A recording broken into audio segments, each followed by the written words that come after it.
अस्सलामुअलैकुम। बोल न्यूज में मैं हूं जवाद कमाल और मैं हूं सनिया मलिक। हेडलाइंस आपने देख ली। बुलेटिन का आगाज करेंगे इस अहम खबर के साथ कि लाहौर की इंसदाद दहशतगर्दी अदालत ने 9 मई जलाओ घेराव केस का फैसला सुना दिया है। तहरीक इंसाफ के शाह महमूद कुरैशी समेत 6 अफराद बरी, जबकि डॉक्टर यास्मीन राशिद, मियां महमूद रशीद और दीगर को 10-10 साल कैद की सजा सुनाई गई है। अदालत ने गवाहों के बयानात की रोशनी में फैसला सुनाया। लाहौर की इंसदाद दहशतगर्दी अदालत ने 9 मई जलाओ घेराव केस का फैसला सुना दिया। तहरीक इंसाफ के शाह महमूद कुरैशी समेत 6 अफराद को बरी कर दिया गया, जबकि डॉक्टर यास्मीन राशिद, मियां महमूद रशीद और दीगर को 10-10 साल कैद की सजा।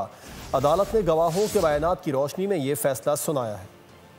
लाहौर की इंसदाद दहशतगर्दी अदालत ने 9 मई के जलाओ घेराव और शेर पाव वाक़े का महफूज फैसला सुना दिया। अदालती फैसले के मुताबिक तहरीक इंसाफ के सीनियर रहनुमा शाह महमूद कुरैशी, हमजा अजीम और 4 दीगर अफराद को शक का फायदा देते हुए बरी कर दिया गया है। अदालत ने जुर्म साबित होने पर 9 मुल्जिमान को सजा सुना दी है।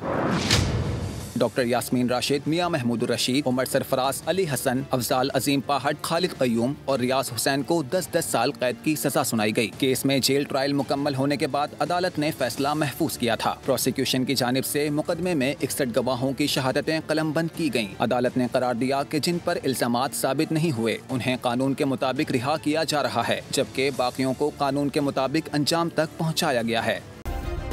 सब्सक्राइब करें और बेल दबाएं ताकि कोई खबर रह न जाए।